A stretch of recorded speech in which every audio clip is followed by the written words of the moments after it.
నమస్కారం. లక్ష్మి చెప్పే కథలకు స్వాగతం. వీణులతో వీక్షించటానికి సిద్ధం కండి.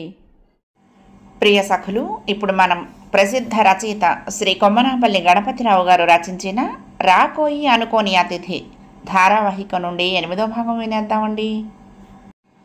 ఉదయం 7:30 కల్లా ఏకాంత ఉంటున్న భవంతిలోకి ఆందోళనగా దూసుకొచ్చాడు సూర్యనారాయణ. ఏకాంత కొంప మునిగింది అన్నాడు.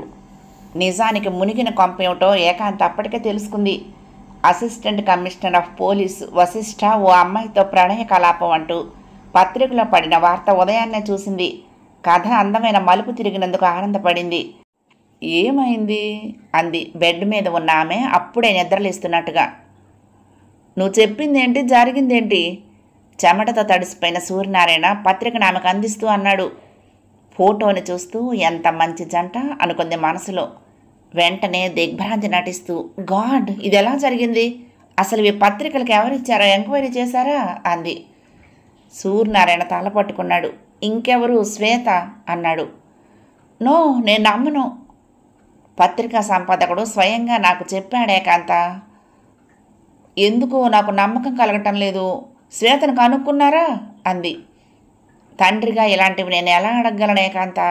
అందుకేగా మన పథకంలో శ్వేతను ఒప్పించే బాధ్యత నీకు అప్పచెప్పింది. బట్ ఆమె ఇంకా విస్మయాన్ని అభినయిస్తూనే అంది. శ్వేత వశిష్ఠను తన బెడ్ మీదకి రప్పించుకుని తనకి అతడికి సంబంధం ఉన్నట్లు నిరూపిస్తానని మాటిచ్చింది. అలా అయితే మీ ఇద్దరికి పెళ్లి కావటం ఖాయమని, అది మనిద్దరి ఆలోచన అని చెప్తే సరేనంది. ఇప్పుడు ఇలా ఎందుకు జరిగింది? ఒక్క క్షణం ఉండండి. ఫోన్ అందుకుని డైల్ చేసింది. అవతల వైపు నుంచి శ్వేత గొంతు వినిపించింది. శ్వేత, నేను ఏకాంతను మాట్లాడుతున్నానమ్మా, ఇది ఎలా జరిగింది అంది. సూర్యనారాయణ అలర్టే చూస్తున్నాడు ఆమెను. నేనే కసితో చేశాను. నా పరువును తీసిన వాళ్ళని నలుగురి మధ్యకు ఈడ్చాను. కానీ దీని మూలంగా నువ్వు వశిష్ఠకు దూరం అయ్యావమ్మా. ఆశ్రిత వెంటపడుతున్న అతన్ని నేను ట్రాప్ చేసి నా పక్కన పడుకోబెట్టుకున్నా ఆ తర్వాత నాతో ఎలాగూ సవ్యంగా కాపురం చేసే అవకాశం లేదని మీరే గుర్తు చేశారుగా. ఉలిక్కిపడిన ఏకాంత ఓరకంట సూర్యనారాయణని చూసింది. ఇప్పుడు ఇదే విషయం మీద ఫోన్లో చర్చిస్తే ఆయనకు అర్థమై తనను అపార్థం చేసుకునే అవకాశం ఉంది. అంటే ఇద్దరూ కలిసే నిన్ను అవమానపరచడానికి ఆ రోజు హోటల్కి రప్పించారంటావు అంది. మీరే అన్నారుగా. ఎవరు అంటే మాత్రం నీకంటూ ఓ అభిప్రాయం ఉండాలిగా. నాకు అదే నిజమని రుజువైంది అంది శ్వేత. ఎలా?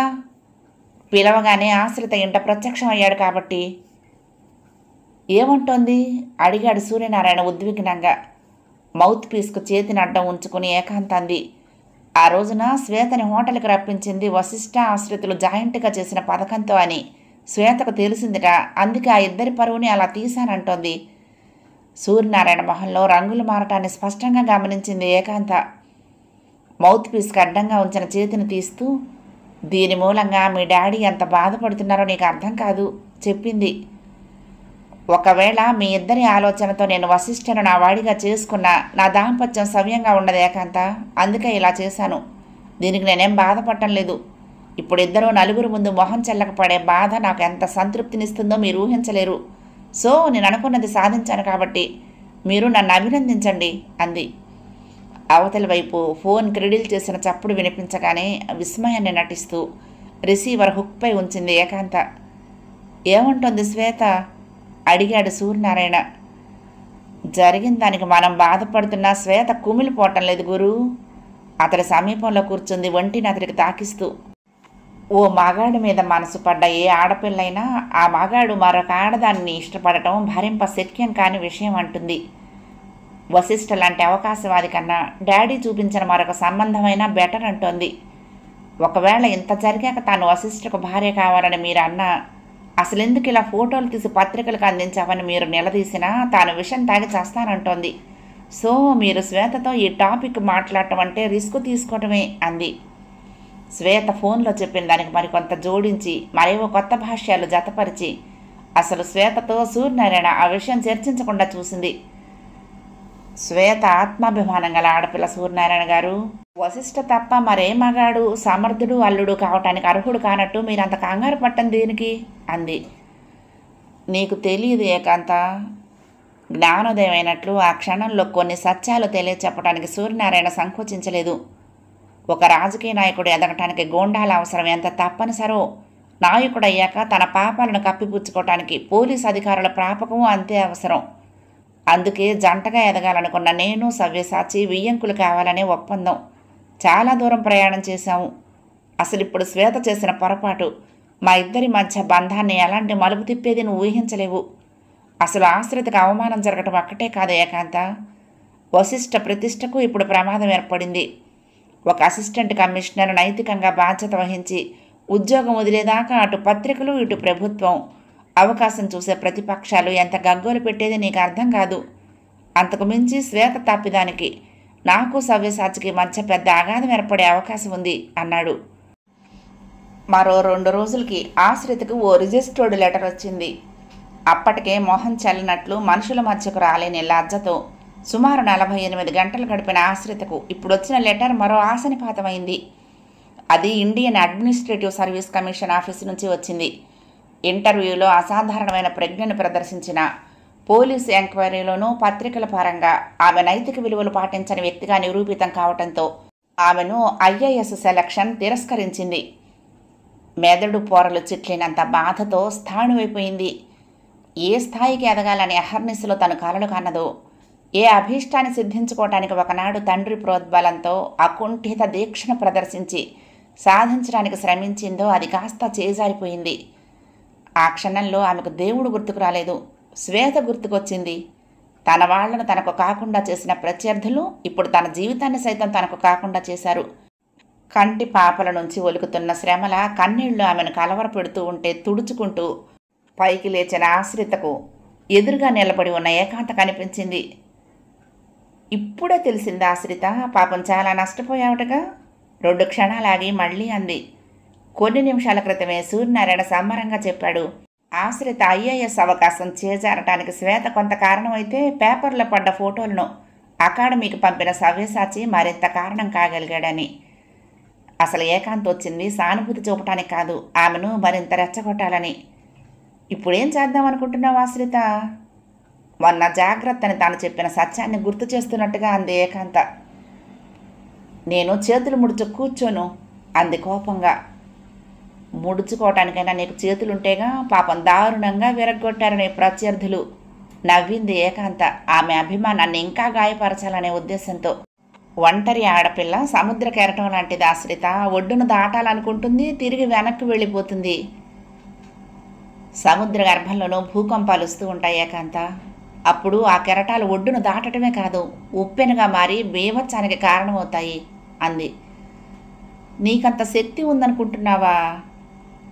పురుషుడి కింద నలగటం అలవాటైన నీకు ఆడది కూడా ప్రకృతి అని తెలియదనుకుంటాను అంది ఆశ్రిత. పకాళ్ళ నవ్వింది ఏకాంత. చేజార్చుకున్న నీ ఐఏఎస్ ఇప్పుడు అయ్యో ఎస్ అంటూ నువ్వు నాలాగే ఏ మగాడి నీడలోనో బతకాల్సిన పరిస్థితిని కలిగించిందని నీకు తెలియదనుకుంటాను. బహుశా వశిష్ఠ కూడా నిన్ను అంగీకరిస్తాడని అనుకుంటున్నావేమో అంది హేళనగా.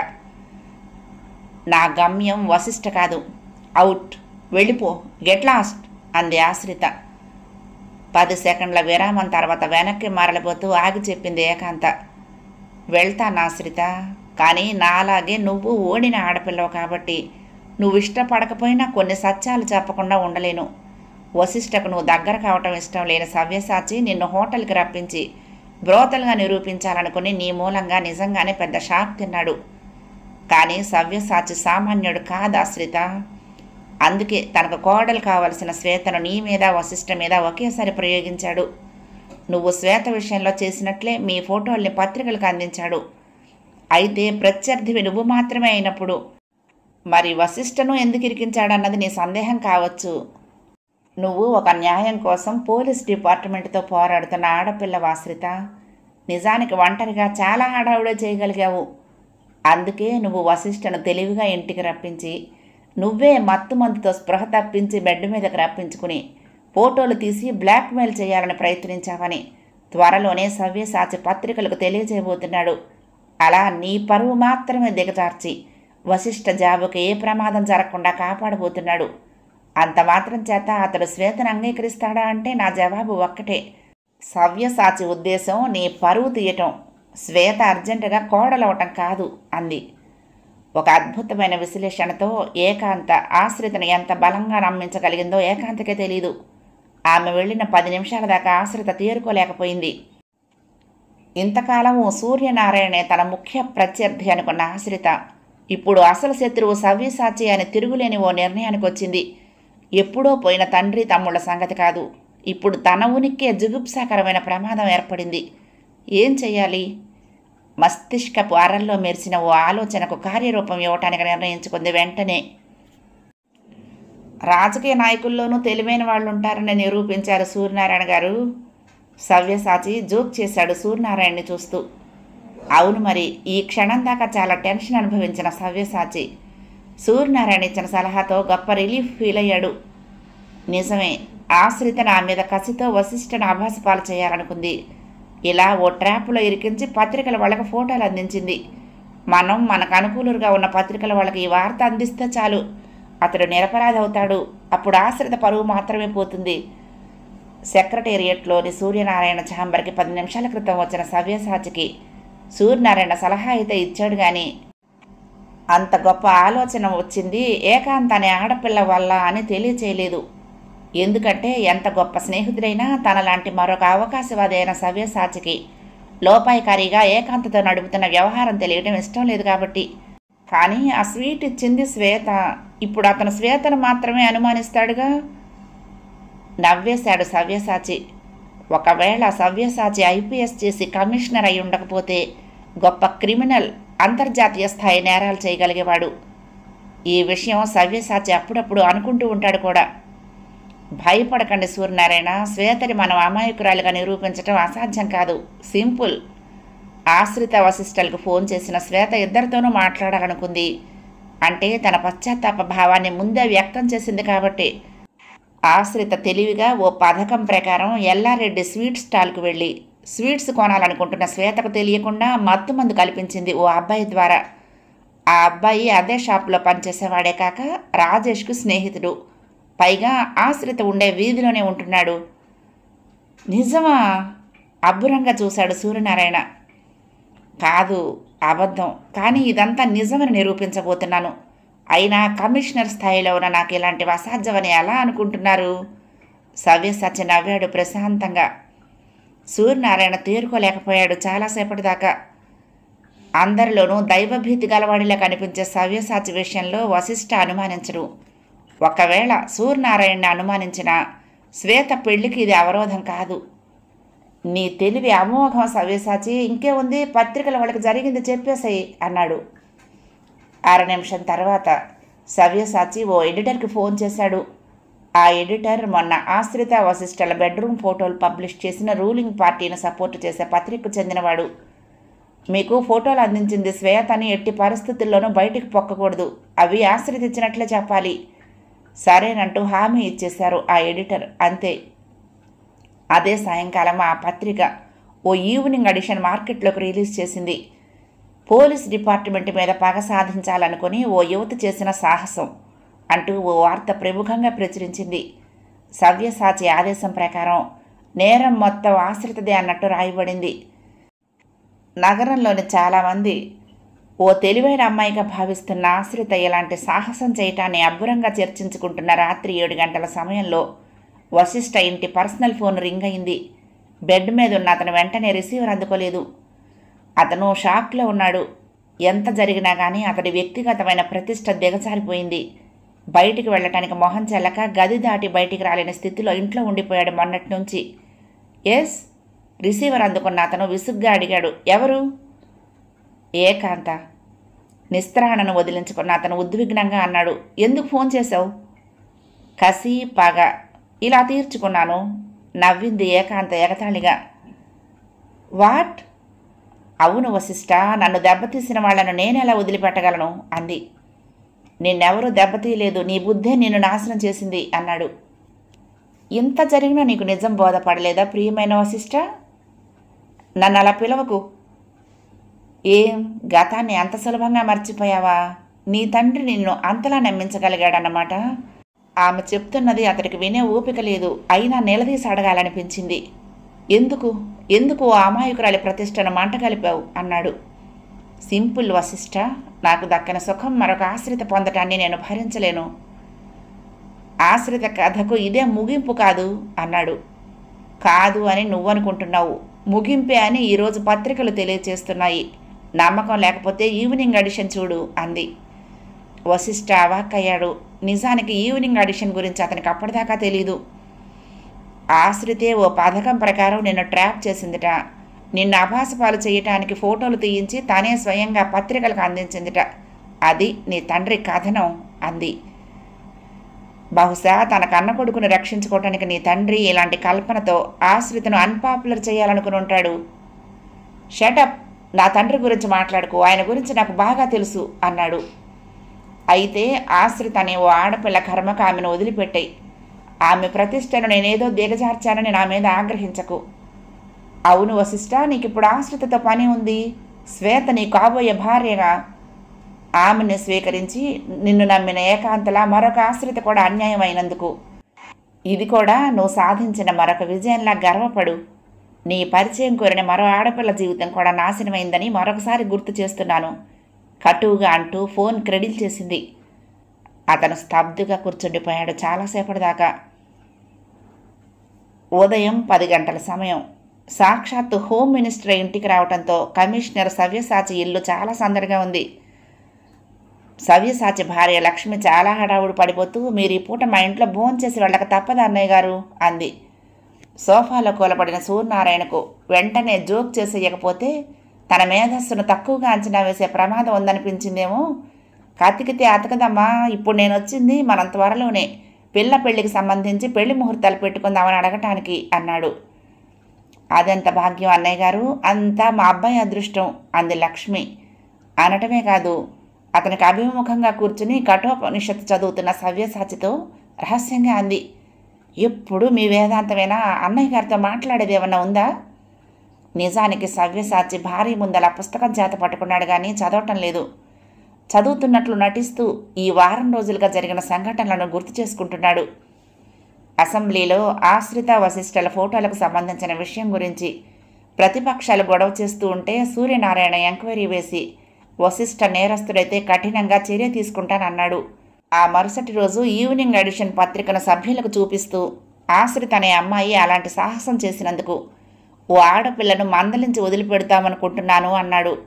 హోమ్ మినిస్టర్కు అనుకూలురైన రూలింగ్ పార్టీ సభ్యులు ముందే సూర్యనారాయణ చెప్పినట్లు అదేం కుదరదు అని మొండికేసి బల్లలు గుద్దేసి హడావుడి చేస్తే ఓ డిఐజీ చేత ఎంక్వైరీ చేయిస్తా అన్నాడు.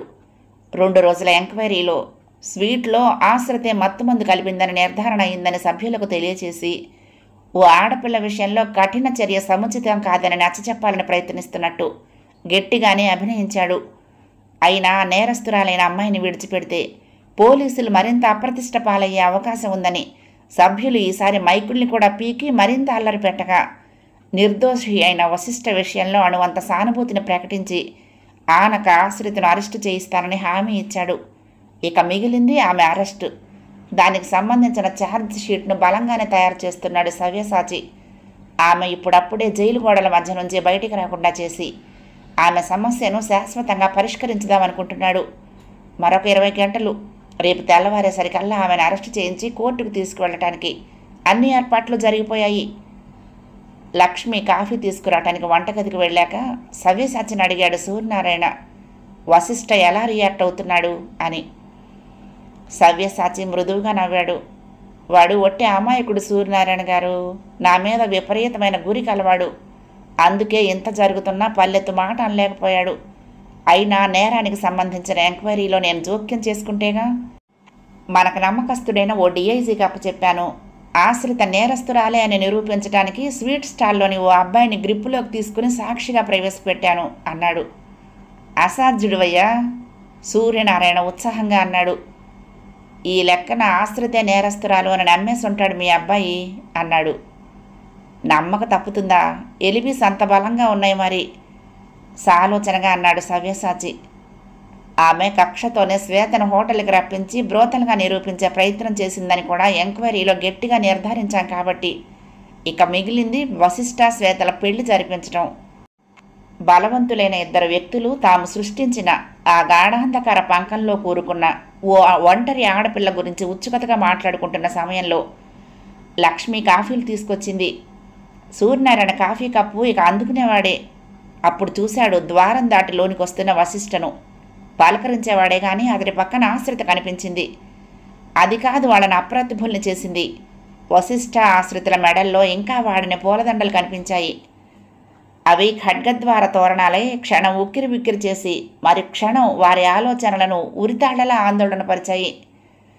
పరస్పర అభయహస్తాల ఉన్మాదంతో ఇంతసేపు మాట్లాడుకున్న సవ్యసాచి సూర్యనారాయణులు కళ్లకు గుచ్చుకున్న అనూహ్య దృశ్యానికి అబ్బురపడి చూస్తూ ఉండగానే వశిష్ఠ ఆశ్రితులు మరింత ముందుకొచ్చారు జంటగా. ఏమిటిది? ఏమైంది? సవ్యసాచి గొంతు పెగలటం లేదు. పెళ్లి డాడీ, రిజిస్టర్డ్ మ్యారేజ్. వశిష్ఠ నిశ్చలంగా జవాబు చెప్పాడు. భళ్ళు మన్న చప్పుడుతో లక్ష్మి చేతిలోని కాఫీ కప్పులు కింద పడి పగిలాయి. అవును డాడీ, ఆశ్రితను నేను పెళ్లి చేసుకున్నాను. హఠాత్తుగా అక్కడ నిశ్శబ్దం ఆవరించింది. ఏ విషయం గురించి ఎంతసేపు వాళ్ళు చర్చించుకున్నారో, పరిష్కారమైన ఆశ్రిత సమస్య తర్వాత ఏ బంధంతో వియ్యంకులైపోదామని కలలు కన్నారో ఇప్పుడది దారుణంగా భగ్నమైపోయింది. గుండె గడ్డకట్టుకుపోతూ ఉంటే సవ్యసాచి అరిచాడు, ఎంత పని చేశావురా అని. ఇదెక్కడి చోద్యంరో దేవుడో! లక్ష్మి కంటతడి పెట్టుకుంది. నీ పరువు తీయటానికి యత్నించిన ఆడపిల్లను కట్టుకొని ఇంటికి తీసుకొచ్చావా? సూర్యనారాయణ కంపించుకుపోతున్నాడు. శ్వేత కోసం కట్టుకున్న ఊహల మేడలు రొయ్యలైపోతూ ఉంటే ఇక అక్కడ నిలబడలేనట్టు పైకి లేచాడు. షాక్ తిన్నట్లు నిలబడ్డ లక్ష్మి ఉన్నట్టుండి పూనకం వచ్చినట్లు ముందుకు కదిలింది, కొడుకు చొక్కా పట్టుకుని. ఒరేయ్, నీకిదేం పోయే కాలం వచ్చిందిరా? ఈ ముండ నీకేదో మందు పెట్టి వశపరుచుకుందిరా? కుదిపిస్తుంది ఆవేశంగా. ఇద్దరు నియంతల పథకాన్ని సమాధి చేసిన ఆశ్రిత ఇప్పుడు ముందుకు నడిచి నెమ్మదిగా సవ్యసాచిని సమీపించింది.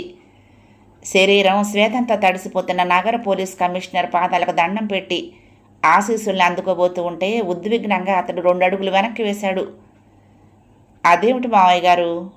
ఆశ్రితలో భయం లేదు, వ్యంగ్యాన్ని భక్తిలా ప్రకటిస్తూ. కాళ్ళకు నమస్కరిస్తూ ఉంటే నేనేదో కాళ్ళు పట్టుకుని లాగేస్తున్నట్లు ఇప్పుడే కంగారు పడుతున్నారేమిటి? నేను మీ ప్రత్యర్థిని కానిప్పుడు మీ కోడల్ని మావయ్య గారు అంది నవ్వుతూ. గెటౌట్ అరిచాడు సవ్యసాచి. ఏమైంది మావయ్య గారు? మీరు అరవగానే వెళ్ళటానికి నేను ఇప్పుడు ఒంటరిదాన్ని కాదుగా. మీరు నన్ను కాదంటే నేను ఒక్కదాన్నే కాదు. మీకు ఒక్కగానొక్క కొడుకైన వశిష్ఠ కూడా బయటికి వెళ్ళాలి పాపం అంది.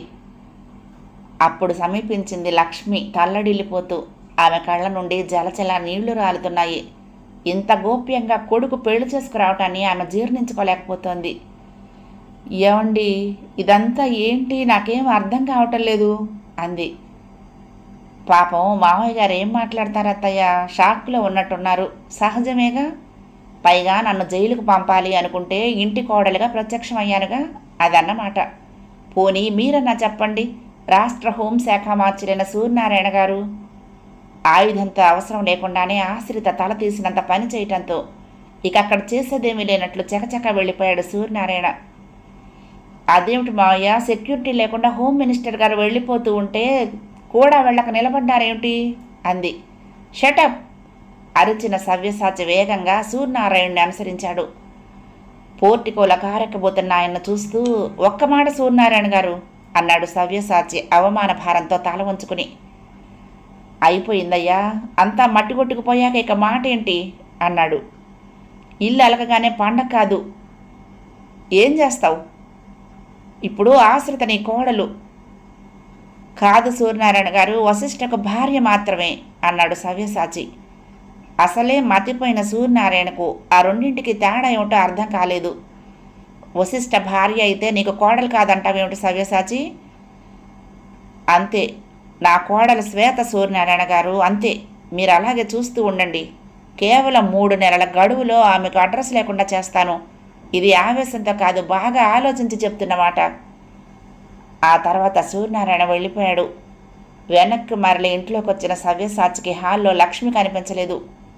బహుశా లోపలెక్కడో కుమిలిపోతూ ఉంటుంది.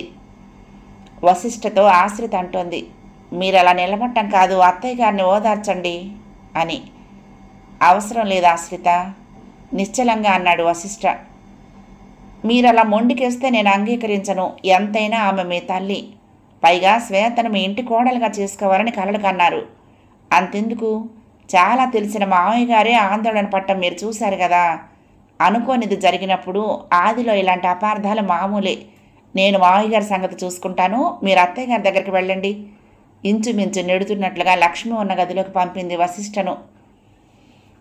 శిలలా నిలబడి ఉన్న సవ్యసాచిని సమీపించింది.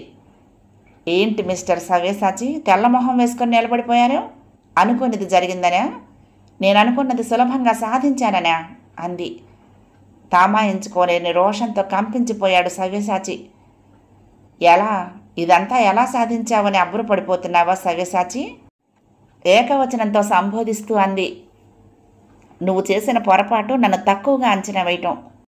నీ విషయంలో దేవుడు చేసిన పొరపాటు హిరణ్యకశిపుడికి ప్రహ్లాదుడిలా నీకు వశిష్ఠను కొడుగ్గా పుట్టించటం. అదే నాకు అవకాశమైంది. నిజానికి నాకు అతడి మీద అభిమానం ఉందేమో కానీ పెళ్లి చేసుకోవాలన్న ధ్యాస లేదు. కానీ నా మార్గాలన్నీ మూసి నాకు కలిగించావు ఆ ధ్యాస.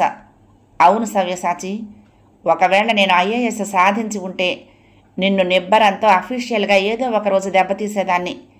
కానీ నేనే దోషినంటూ పత్రికల ద్వారా వెళ్ళి నా పరువు తీయాలని ఆలోచించావు. అయితే ఒక్క విషయం మర్చిపోయావు. నువ్వు మేకవన్నె పులివని నీ కొడుకు ఇప్పటికీ నమ్మకపోయినా అతడు నా మీద సానుభూతి అపారంగా పెంచుకున్న మనిషి. అందుకే నా మీద జాలిని ప్రదర్శించబోయిన అతన్ని ఇప్పుడు నేనేం కావాలని ఏడ్చాను అంతే. నీ కొడుకును కాపాడుకోవటానికి పత్రికల ముందు నువ్వు ఒక కథ అల్లితే నా పరువు కాపాడుకోవటానికి అతడు నన్నేం చేయమంటావు చెప్పు అన్నాడు. బాగా ఆలోచించాను సవ్యసాచి. నా వ్యక్తిగతమైన ప్రతిష్టను ఇంతగా మంట కలిపాక నిన్ను సాధించాలి అంటే నీ ఇంటి కోడలు కావటం మినహా మరొక మార్గం తోచలేదు.